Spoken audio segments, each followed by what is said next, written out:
It was hard to get Zimbabwe license Starlink. This is the report that we are getting from the Newsday. And it's something that is so disturbing, especially when it comes to development in Zimbabwe. Why Zimbabwe is not developing?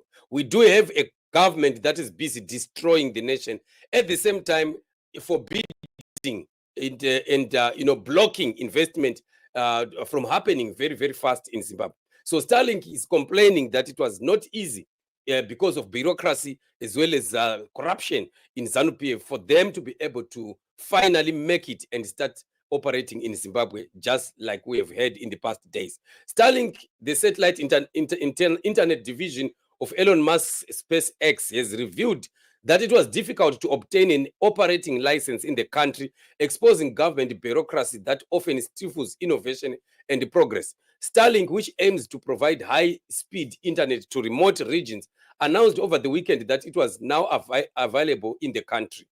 SpaceX Global Licenses and Marketing Activation Director Ryan Goodnight said it was difficult to get the license because of the country's complex and opaque regulatory framework. The country's launch is personal for me. This country launch is personal for me. Great effort by my team to persevere through a difficult and complex licensing and activation effort. Welcome to Starlink family Zimbabwe. He posted on X.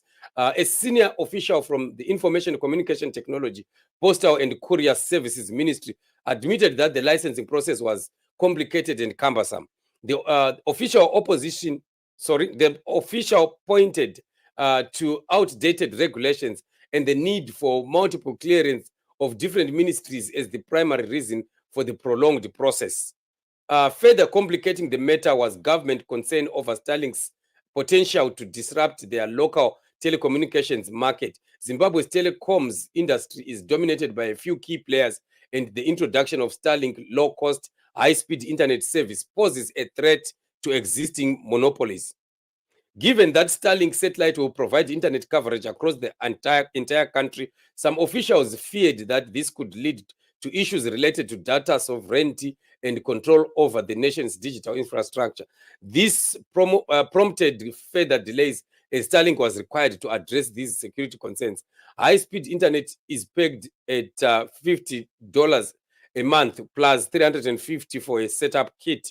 The company's website shows it was doing direct sale to customers who must pay US $23 for shipping.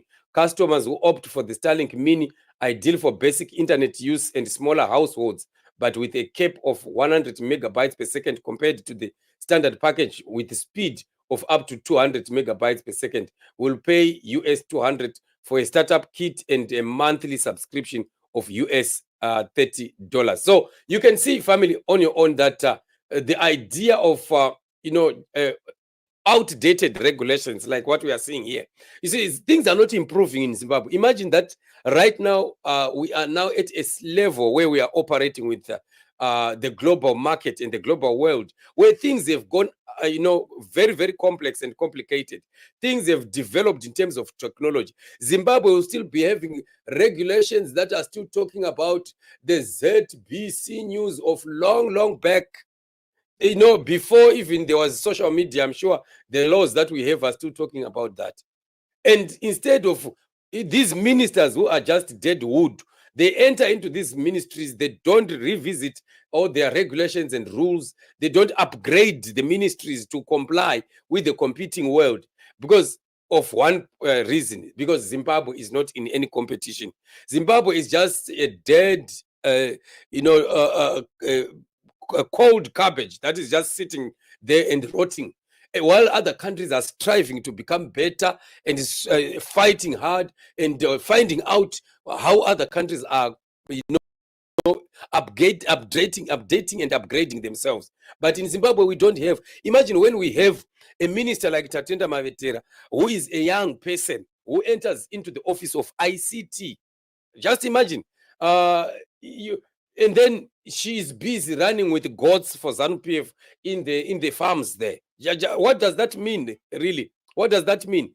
Can we ever really get a competent government if the young people that we expect to be the digital age, for them now to be, running around and upgrading things, upgrading systems, and updating these madalas that no, things have shifted, things have moved. We now need to be moving to this level. We now need to start to introduce this and that. They are also getting there, and they become worse than their old madalas. And that is the reason why we are seeing this. So Starlink, being a complicated, very sophisticated technological company, they are looking at the laws of Zimbabwe and saying, what is this? Such old dated laws that still need to be revamped and updated. And it will be very difficult to update them at ministry levels, because some of them, maybe they were parliament laws that need to have, issues going back to parliament and what, and the process becomes longer and longer and longer, while the country is suffering. Because having fast internet affordable it also helps the economy, because many business people are able to transact, and business internet these days is not a luxury. Internet nowadays, it's actually a basic need. It's needed. You are just like a dead person nowadays if you don't have internet, if you can't access your online information, because this is the world of today. But we still have the madalas who are still thinking like the Iron Age and Stone Age people. They don't want to see the country moving to develop like the rest of the world. And that makes us remain, backward, and we remain a laughing stock of the world. This is the problem. And then once that happens, we see companies that want to come and improve lives of Zimbabwean people, but we are still finding bureaucracy being a problem. You have to be signing there, you have to go to that ministry, you have to go and see so and so, you have to go and see so and so. At the same time, corruption is also taking part, where some of them will be wanting to have some kickbacks. You have to pay so much to meet the minister, or you have to pay so much for you to have these papers or documents signed quickly for you, and things like that. So with the American companies like Elon Musk's company, they wouldn't want to get into those, especially those kickback issues and deals. They wouldn't want that.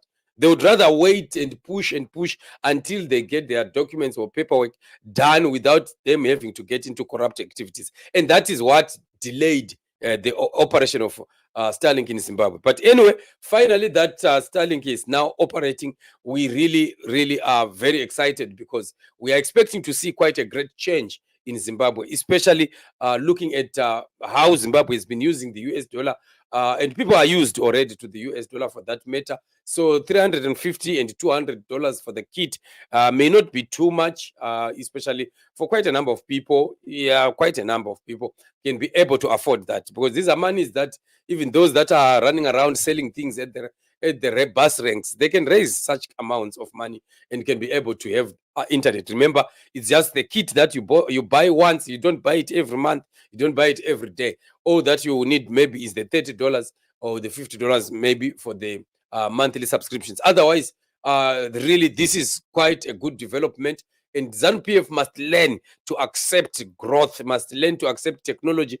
ZANU-PF must move from being a Stone Age party and begin to revamp itself, especially the young people who just join in the choruses of singing about some bloody war which happened some donkey years ago.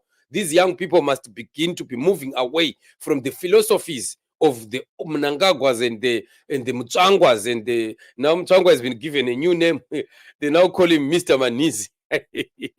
Zimbabwean people are just something else. They are now calling Mtswangwa Mr. Manizi. So they must, young people of ZANU-PF must move away from the Mr. Manizi kind of philosophy, and the imagine the Chiwenga, the Kembo Mohadi, and the Chinamasa kind of thinking. That is just old-fashioned kind of thinking. We need young people that allows Zimbabwe to get developed. Otherwise, the truth of the matter is we just have to get rid of ZANU-PF. ZANU-PF must just go, and then we begin to have the right people in positions of power, and Zimbabwe will begin to work. And definitely, Zimbabwe will work. We will get there. Things are going to happen. This will never remain forever. At least we know that we are going to rise once we get rid of the enemy who is blocking progress. The enemy of productivity and progress in Zimbabwe is Emmerson Mnangagwa and ZANU-PF. So this is what it is, family. Let's continue to stand up, rise up, and pray for the nation.